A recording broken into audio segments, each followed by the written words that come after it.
And I just want to say thank you both for tackling. This is a really tough issue, obviously, and you can see that the comments are already heating up there. So I appreciate you guys both taking the time and taking this slowly. And one of these comments actually sticks out to me and ties into our next question. So if you're not experts, why are you expounding on this? But I think it's important that people know that this, even though you aren't experts, this is really taken over, right? And the words critical race theory have significantly impacted the legislature this year. Initially, both the public education and higher education budget was killed over, quote, CRT. The $6 million in early childhood education failed to pass the legislature. CRT was the driving force behind all of these debates. So Representative Horman, should Idahoans be concerned about critical race theory or CRT, and why? You know, I think we should. My expertise, as I talked about, is basically 30 years of experience from the trenches of tutoring to local governance and state policy making. And so here again, I'm going to lean on folks who have a lot more experience than I do with what this might mean for our public schools. This is Black author Charles Love. When he says the 1619 Project seeks to redefine and undermine the very notion of America. Again, his words, not mine, but you hear the potential harm to public schools in that. You've got parents in other states where this effort is further along than in Idaho. Keisha King, a Florida mom, telling my child or any child that they are in a permanent oppressed state in America because they are Black is racist. And this is not something we can stand for. A mom in Virginia, CRT is not a nice dialogue, it's racist. And we don't want your political advertisement to divide our children. So these are the voices of Black parents, and I listen to that. And we are also starting to see some evidence emerge about damage to students. There's a biracial student in Las Vegas who has actually sued his school district over this because he was being compelled to confess privilege as part of an assignment. And he asked for an alternative, but the school refused to give him one. And they gave him a D. And even though the school district eventually changed his grade, he and his Black mom sued. And so Congress passed the Civil Rights Act in 1964 because it became clear that some states would not enforce the 14th Amendment. And it's now becoming more clear that the federal government is choosing not to enforce certain aspects of the Civil Rights Act. So I think we're seeing an inverse reaction here 60 years later, where states are responding with legislation that basically restates what's already in our own Constitution and the Civil Rights Act. Thank you, Representative Harmon. And Representative Mathias, so you're a Black man, and that's you've heard Representative Harmon's perspective on this, and so same question to you: should Idahoans be concerned about CRT, and why? The answer is no. The answer is no. They shouldn't be. At this point, my suggestion would be, and this is certainly what I would and used to say to my students, both at the graduate and undergraduate level, is, go back and read Derek Bell and Lonnie Guinier. Go read Professor Delgado, and let's talk about the theory itself. Let's not talk about the extent to which some people have been able or unable to apply the theory to certain situations, curriculum, instruction, institutional reform and things like that. But I just want to back up for a second and put a couple of what I think are important points into the public discourse. The first one is that what's really interesting about critical race theory is that if you track the academic discourse on the theory itself, the longest running criticism of critical race theory is this: that critical race theory is one of the only academic theories that doesn't just try to explain our social situation, it tries to do something about it. And because of that, because critical race theorists stick their neck out into public discourse, it essentially is offering, or the individuals themselves are offering themselves up for public criticism. So the fact that we are criticizing critical race theory doesn't surprise me, because we've been anticipating this for decades. The other important piece about this is that one of the reasons I think critical race theory is so difficult for so many to discuss, comfort levels aside, is because there's really no, widely accepted vernacular or nomenclature to rely upon. For example, discrimination. I hear the word discrimination come up a lot. We just heard how Kendi used the word, and I think it's important to distinguish discrimination with a little d from discrimination with a big D, because discrimination with a little d is something we do all the time in this country, and we are totally comfortable with it. Discrimination with a little d is when we prejudge people based on some characteristic, and then we treat them differently based on that characteristic. For example, if you're too short, you can't ride on the roller coaster. If you're not 21, you can't be a member of the Idaho House of Representatives. No shoes, no shirt, no service. That's discrimination. That's okay. It's undue discrimination that needs to be the focus of our wrath in this state, in this country. And I think we need to do a better job as we facilitate this discourse and nurture it, that we make sure we're distinguishing discrimination from undue and unfair and unjustifiable discrimination. So with that, to answer your question, Luke, I think, my take on this is that we say we are talking about critical race theory. What we're really talking about, though, is how well people are applying that theory to particular situations. We're not really talking about the authors who have written peer-reviewed research themselves. We're talking about how other people are applying that theory to particular social phenomenon. And just for those who are unfamiliar with Kendi, just a pitch for him. If you haven't read his 2016 primer on the definitive history of racist ideas in America, a book called Stamped from the Beginning, I highly advise you take the time to read that book. Thank you, Representative Mathias. And Representative Horman, I'm going to go back to you because you did vote against the education budget and wrote op-ed about your concerns with issues like CRT. So if indeed we have a problem, and be it either with this being taught, or Representative Mathias talked about discrimination, what's the solution? How do we move forward? Well, I think non-discrimination is the solution, and that's the name of the bill. Dignity and non-discrimination in public education. I see it as a protection for Idaho schools from becoming the next political and cultural battlegrounds that we see happening in other states. It does reaffirm freedom of instruction, belief, inquiry, speech, association. It does not forbid teaching about racism or socialism, communism, or any other ism. In fact, it doesn't even forbid teaching critical race theory. And some people didn't like it because of that. But talking about racial discrimination in a classroom is completely different than practicing racial discrimination in a classroom, compelling speech. And that's where it draws the line. It does forbid compelling students to personally affirm, adopt, or adhere to ideas that any one sex, race, religion, color, ethnicity, national origin is superior or inferior to another, and that a student cannot be adversely treated on that basis, or that they are personally responsible for actions of groups in the past. So this bill really is Idaho's statement that we will not tolerate or spend money on discrimination, and that we're reserving education policy and curriculum choices to the state and local institution.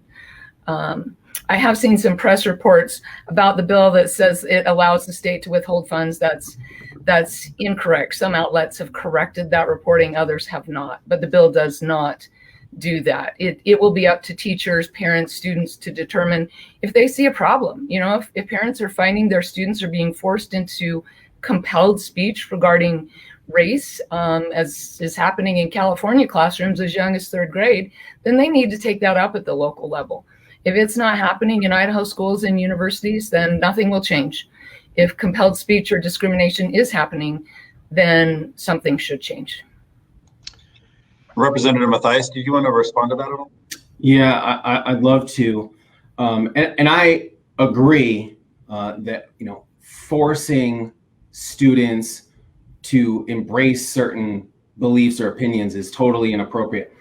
I don't think that is where the on-the-ground conflict arises, though. I think what has happened is that we have taught or educated or indoctrinated enough of our children to believe that racism doesn't exist. And in fact, I would like to I just read this in the newspaper yesterday. This is what I call kind of the great myth, that pretending racism doesn't exist, that merit and sloth or excellence and pathology explains away racial imbalance, that it's viewed as egalitarian and unifying. Fancy words for the following. Black people get scooped up in our criminal justice system at disproportionate rates. People who have been taught that racism doesn't exist, therefore believe that Black people are predisposed to criminality, but all of the peer-reviewed evidence, when you control for all the variables, poverty, family structure, education, is pretty clear that Black people are not predisposed to criminality. So the question that a critical race theorist asks, and these people ask it all the time, is why do we scoop up so many Black people into our prison system and into our jail pipeline? I conclude, because I subscribe, I find critical race theory to be generally persuasive when applied appropriately.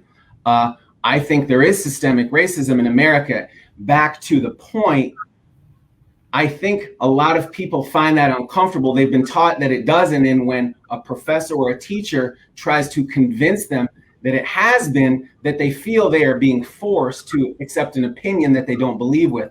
And I think that's where the conflict arises. It's not necessarily, are white people better than Black people or vice versa? It's, does systemic racism exist? I think when you follow the evidence, I think the answer is yes. Representative Horman, I'm going to follow up on something you said because I'm a teacher and I compel speech all the time. I make students write papers about research that we are studying. I make them question their position in society, and I have them write papers.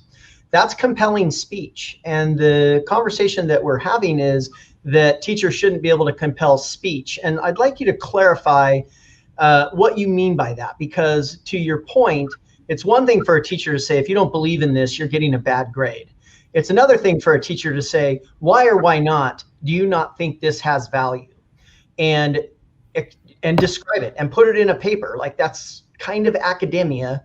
So and it's in high school. I mean, I went to Catholic high school and had to read Brave New World. A nun prescribed Brave New World to my reading lexicon. That was a whole different universe. So tell me a little bit more about this concern about teaching and compelling speech in schools.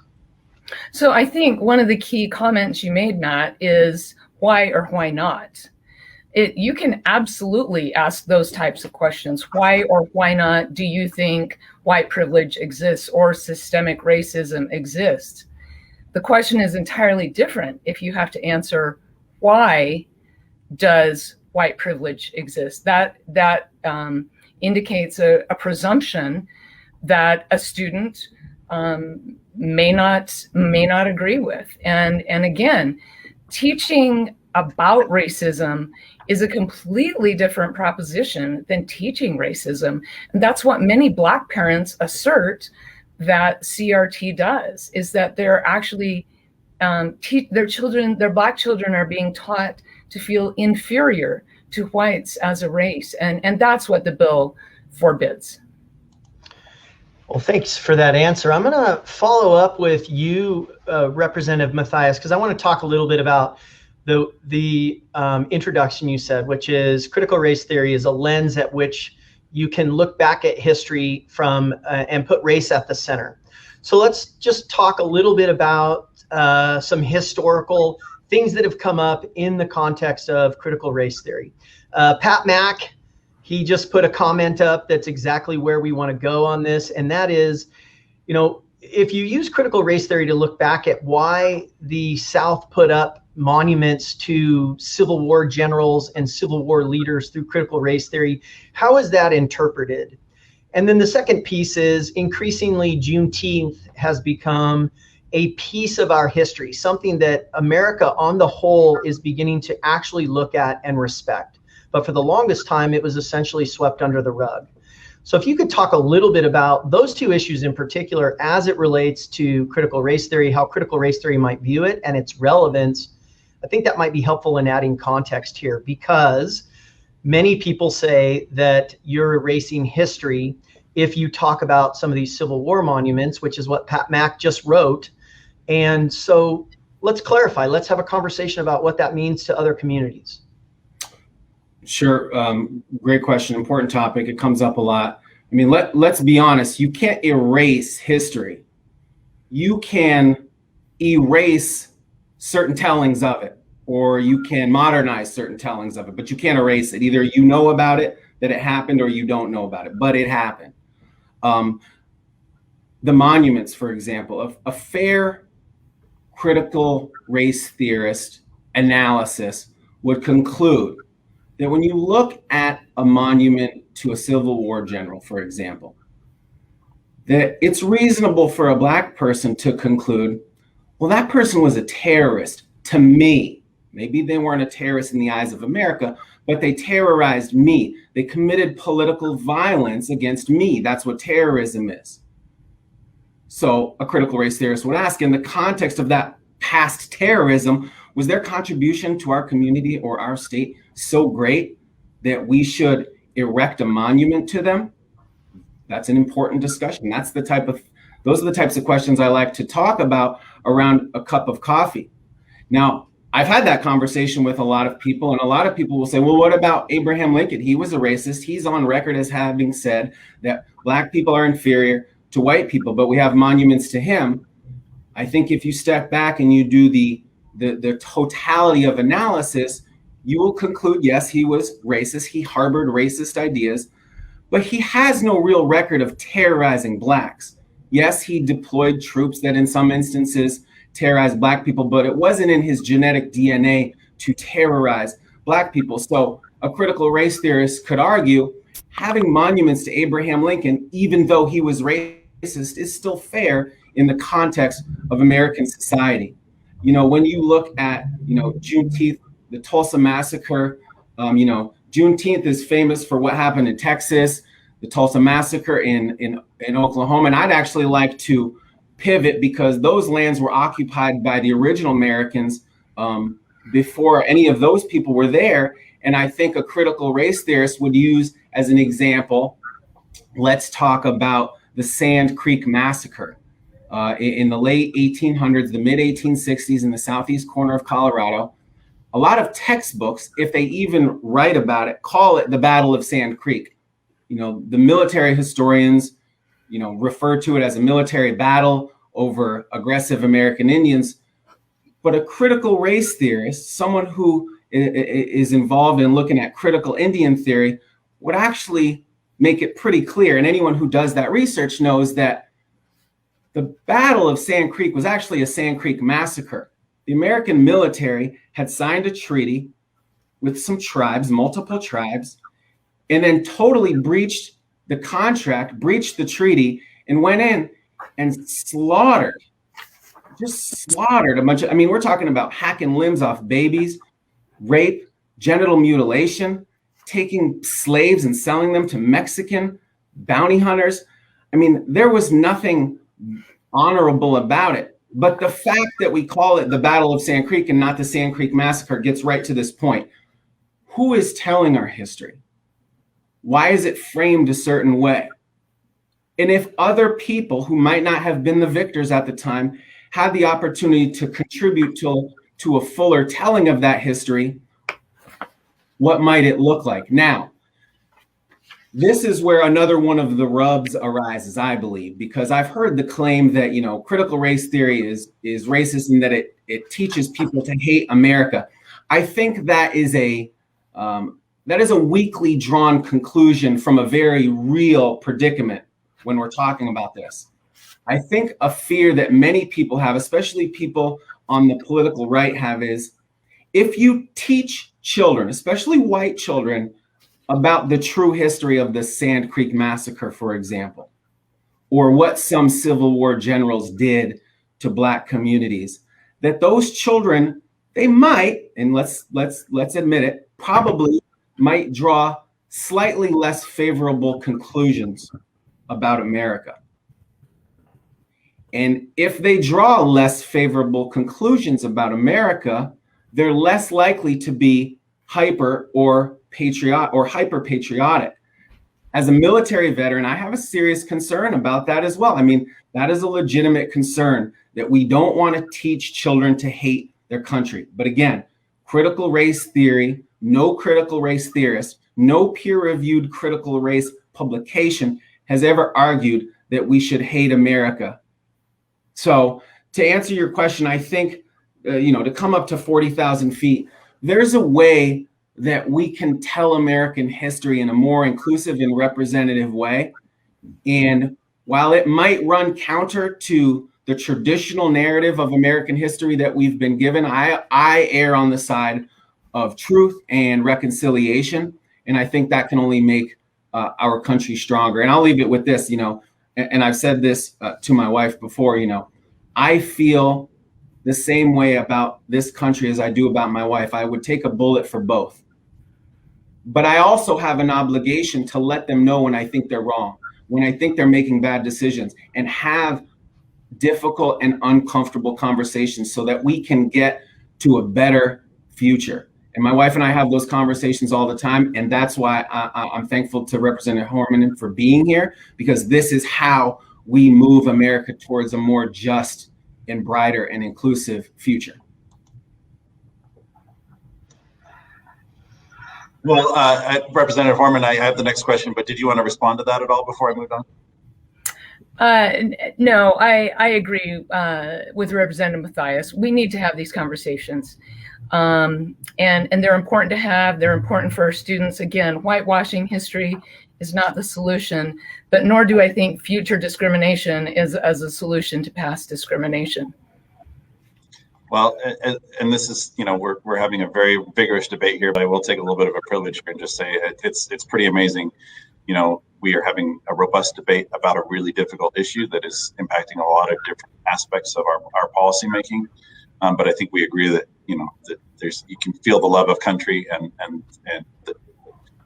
the aversion towards the more despicable things that have been in our history that have overshadowed some of this stuff. So again, I just want to interject and say thank you again for delving into this. I know it's very difficult. And with that, the next question is, part of the hang up with talking about this issue seems to be that most Idahoans try to be good people and treat everyone equally. And some of the rhetoric can sound pretty accusatory, as though all white people are racist. When we talk about systematic racism, though, it's much more than individual attitudes and prejudices. Representative Mathias, you talked about this a little bit, but can you talk about what you mean by systematic racism versus individual prejudice? Yes, absolutely. Individual prejudice is just that. It's how we as people, as individuals, prejudge others based on some characteristic that we perceive others to possess. I have individual prejudice. I think we should all be able to admit that we all have individual prejudice. The problem is that when each of these individual bits of prejudice unintentionally roll up into this more pernicious system of racism, it becomes systemic, in the sense that this system doesn't require any one person to perpetuate it anymore. It will exist unless enough of us are attentive enough and willing to do battle with it. So, making sure that we raise our children to do their best to make sure that they acknowledge when they have individual prejudice and when that prejudice might be undue, so that they can be more cognizant in how they interact with people in their lives. I think that will undermine the ability of a systemic system to sustain itself. So I think the important point here is that systemic racism exists, and it doesn't require any one person to be the master administrator of that division. It exists because we all have individual pieces of prejudice that a lot of us are unwilling to acknowledge, and they all roll up into this bigger system. I just want to, we lost Wendy for the moment. We've got an internet challenge, so I'm going to pop her out of here, Chris. But I want to ask a little bit about when you say, when we talk about systemic racism, I want to acknowledge the first thing. It doesn't require any one person to be racist, but rather at the time when a structure was created, there were racist concepts that were being imported into that structure. So while we're waiting for Wendy to get back on, let's just talk briefly about access to buying a home from 1950 to 1975. Talk a little bit about how that impacted the African-American community and how it still impacts the African-American community from the perspective of inheritances and other things. And then once we get Wendy back on board, we'll get back on track. Great. Yeah, I mean, anyone who has read the book Color of Law knows that the United States government, many of its agencies, many state governments, intentionally through redlining and other, official government policies, essentially put people of color in certain parts of neighborhoods where housing stock was of lesser quality, and put white people in the more valuable housing stock. And then what we did is we created a social system that is highly contingent on the value of your home, schools, policing, and things like that. And now, multiple generations later, as we've divested from our public safety nets, the middle class in America has most of its retirement in its housing. So it's not a stretch to go back a couple of generations and conclude, if we put certain people in the less valuable housing, and then we create a system that will not give them benefits greater than the value of their home, we know who's going to have the more valuable benefits. I'd like to step back for a minute and kind of paint what I have always found to be a more helpful picture. I always think of, the nature of racial injustice in America. So many people on the call might remember back in the 1990s, MTV used to broadcast this annual event called the Rock and Jock basketball game. It was like a celebrity basketball game once a year, and it was crazy. They didn't follow the normal rules of basketball. Some people could travel. For the last minute of the game, they'd lower a basket from the ceiling, and if you made it in that, it counted as 30 points. It was crazy. But if you think about American history, there's really a lot of similarities between the way white Americans were allowed to navigate American society and rock and jock basketball. I mean, until the passing of the 14th Amendment or the Voting Rights Act, depends on what you see as a demarcation point, white people were allowed to do things that people of color were not. And at some point, let's call it halftime of the game, the American people were like, this isn't fair. This isn't right. We can't allow the white people to have the 30-point basket anymore. We can't allow white people to travel undeterred. We need to bring some equality to the system. Subsequent to that, and there are two struggles that we have now in America. The easier one for us, I think, is this treating everyone equally. That's a no-brainer. And to Representative Horman's point, yes, discriminating against one another to remedy past discrimination isn't a fix if we're trying to promote equality. But we also have to remember that when the two respective teams came out of the locker rooms at halftime, the white people were up by over 1 million points. So there was inequity built into the second half of the game. So a lot of us struggle not just with equality, but equity. How do we create a system where Black kids can live in a house that is going to value it enough that they can retire? How can we have enough schools that can fund themselves when so many of their students and families are people of color who live in substandard housing stock? These are the inequities that are built into the system. And I think we've all seen the meme of the three children looking over the fence of a baseball stadium, but the three children are different heights. And so they each get different number of blocks to prop them up to see over the fence. And that calibration, how many blocks should everyone get, is the type of discrimination that I think Kendi talks about. The question needs to be, is it undue discrimination? Is it unfairly treating people for something that isn't, well tailored to this characteristic that we think is important? So the inequity versus the equality discussion has kind of been this historical baggage that we've been carrying. And I think the more we can do to parse those out, the better off we'll be. Representative Horman, when we were in office, we often talked about how traditionally all politics was local. But increasingly with social media, with websites that are focused on national news and all these other things, it feels to me like we're trending toward all politics is national.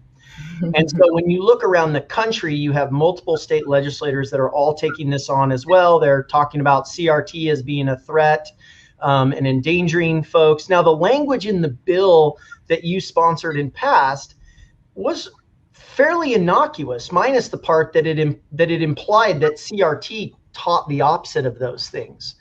So my question for you is this: what do you say to those folks who are out there basically saying that this fear of CRT is nothing more than a GOP boogeyman that is being used to try to use social issues to a political advantage? A couple of points. One, Chris and I love to talk about that graphic he described with extra supports for students who need extra help. And that's, I love that visual because I've worked on a funding formula in Idaho for years to try and get that to be a truth in this state. And we have a long way to go on that. Second, I would say, there are Republicans who support and oppose CRT. There are Blacks who oppose and support CRD. I mean, James Carville, a Democratic strategist, is on record as saying, wokeness is becoming a problem for the Democratic Party, but nobody will talk about it publicly because they don't want to be canceled. I've quoted some of our Black brothers and sisters earlier of parents who were concerned. But I think one of the most poignant statements about CRT that I found was from Dr. Wyatt Walker, Chief of Staff to Dr. Martin Luther King. He was with King for the march and the I Have a Dream speech.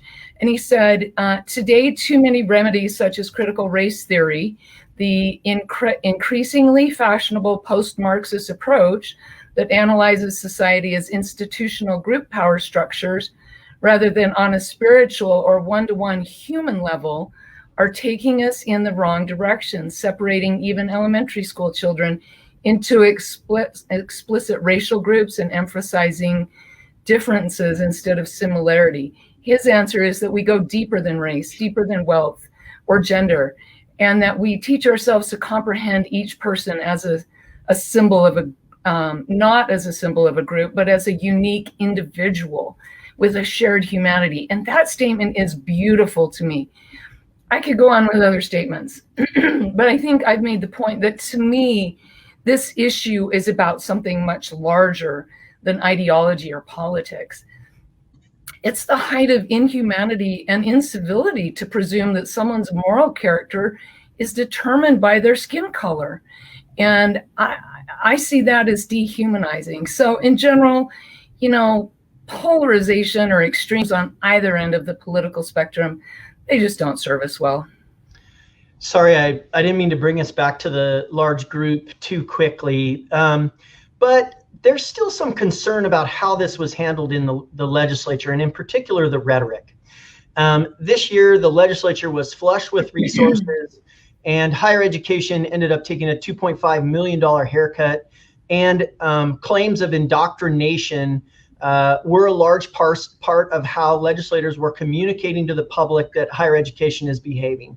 And the reason I bring that up is because when that type of rhetoric is used in an environment, much of which has now been shown to probably not be true, and also knowing that universities have a lot of teachers. And in any environment, you have great teachers and you have teachers that aren't very good. And so claiming that higher education institutions in Idaho are indoctrinating students, what does that do to those critical students, those first generation students that we know need to go to college to be able to be successful as our economy changes? What does that do to them as they're listening to the news, and won't this lower participation in higher education? I don't like the word indoctrination. I didn't use it in the bill.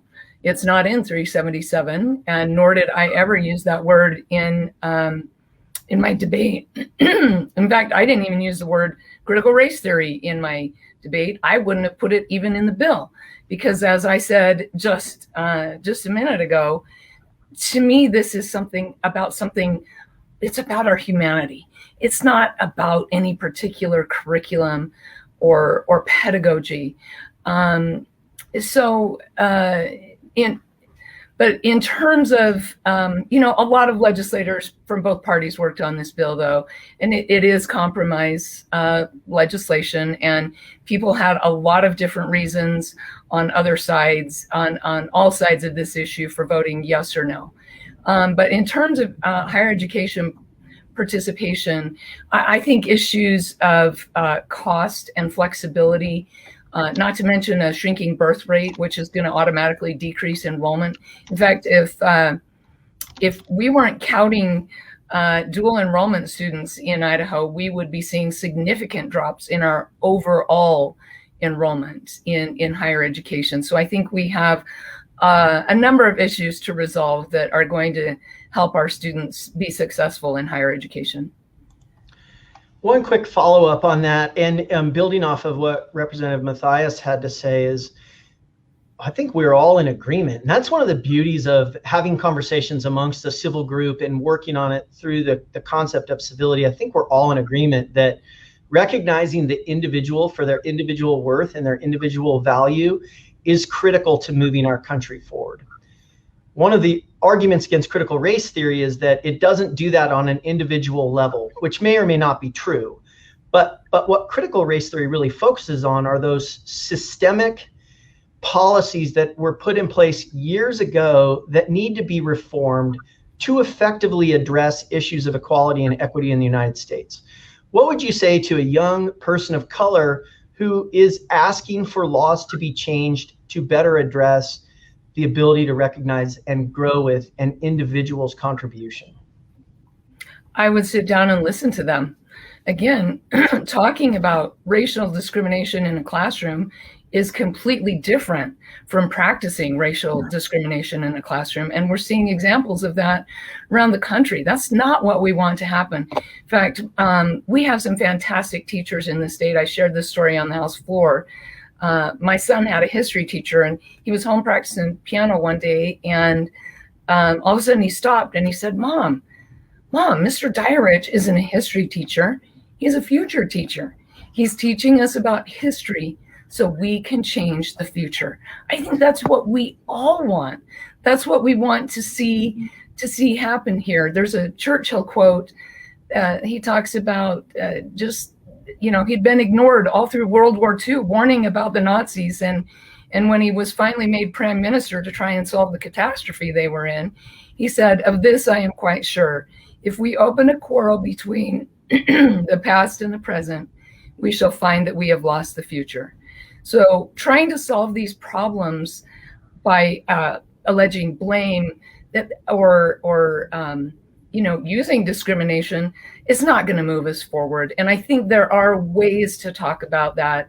Many legislators, Republican and Democrat, contributed to Idaho's solution. And I hope it is taken as a message from the legislature that we want our schools to be places where all children feel safe. They all feel valued. They all feel appreciated for who they are, regardless of what they bring to the table or what color their skin is. Matt, is it all right if I wrap it up with the last question here? All right. Absolutely. Thank you. So I just have a quick question, and this can go for both of you, but Representative Horman, I'll ask you first. Did we achieve good policy this session? From my perspective, I think we did. There were a lot of legislators, Republican and Democrat, who worked on that language in the bill. And I mean, I was in constant contact with Representative Mathias, Representative Nash, Senator Ward Engelking on this issue. And, ultimately, and this is the way the process works.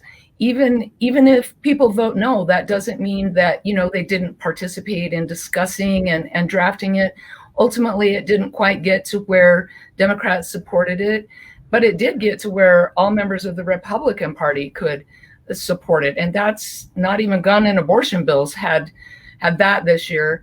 The leader of my church said yesterday, he was in a meeting with the NAACP, and he said, we need to abandon these attitudes and actions of prejudice toward any group and respect all of God's children in public, in private, in our own hearts. And that, I think, is the moral character that Dr. Martin Luther King mentioned when he taught us to dream. And I think that's what we want out of this bill. That's what we want out of this conversation that we're having. Thank you. And Representative Mathias, what's your thought on that? Yeah, sure, Luke. I can't imagine that you will ever find the lowest ranking of the super minority say, yeah, we passed a lot of good policy this session. But I will say this. I am, having worked for the State Board of Education before, having worked for Boise State University, I am interested in exploring policy that holds the institutions accountable for things that matter most to most people. I think more of the legislature can come together to figure out not how to hold the institution's feet to the fire off some, unmeasurable, egregious conduct around critical race theory. I think we can all come together and draft legislation that will hold our institutions accountable about their 4-year and 6-year graduation rates. I think we can come up with policy and statute around how can we make sure that more of our high school students who are taking dual credit courses are making sure to take the right courses that roll up directly into their degree programs. I hope that legislative leadership really tries to stop managing this situation and start leading by getting us to focus on real higher ed accountability. I think we can get there. And I know that if we do get there, the Representative Foreman will still be doing her homework, which I've always appreciated. So the title of our program is In Search of Civility. And to tie this all back, we chose a very difficult topic and appreciate you, both of you, putting yourselves out there on this topic. So thank you again. But from your perspective, what is the role of civility and bipartisanship in good policy? Representative Foreman? In spite of the fact that, not everybody agreed on the bill, I actually think it's a good example of a lot of legislators talking and working until we could get to some level of agreement. We just have to sit down and recognize. I mean, Representative Mathias and I have already started that conversation. We got together in Boise, Chris, 3 weeks ago, 4 weeks ago, and already started that conversation on what actual accountability for higher education might look like. He's a brilliant academic that way, and has so many good ideas and technical skills on how we get there. And I think that's how you get to good policy. That's how you talk about and solve difficult problems. And I look forward to continuing to do that in my service with Representative Mathias and other members of the legislature. And Representative Mathias, we'll give you the last word. What is the role of civility and bipartisanship in good policy? Yeah, we are fortunate that we live in what I think is the greatest nation in the history of the world, because we have a social contract in the United States Constitution that is revered around the globe. And the reason it's revered is because we are willing to work with one another, to overcome disagreements, to preserve the key fulcrums in that Constitution that minimize violence against, minorities, that minimize violence against people who speak out against the government. Civility is the key to maintaining our social contract. There is no global police force that's going to come in, or global court that's going to come in and say, You're right, Representative Horman. You're wrong, Representative Mathias, or vice versa. It is the ability to constructively and civilly navigate difficult conversations and get to yes, no matter how small the baby steps are, that are the key to good policy. And so I know we can get there, and I appreciate Representative Horman joining today. Thank you both, Representative Mathias and Representative Horman, for joining us for this very important discussion today. I think your presence here today proves that it's so much easier to focus on solutions if we take a moment to recognize where we actually agree to begin with. So thank you again.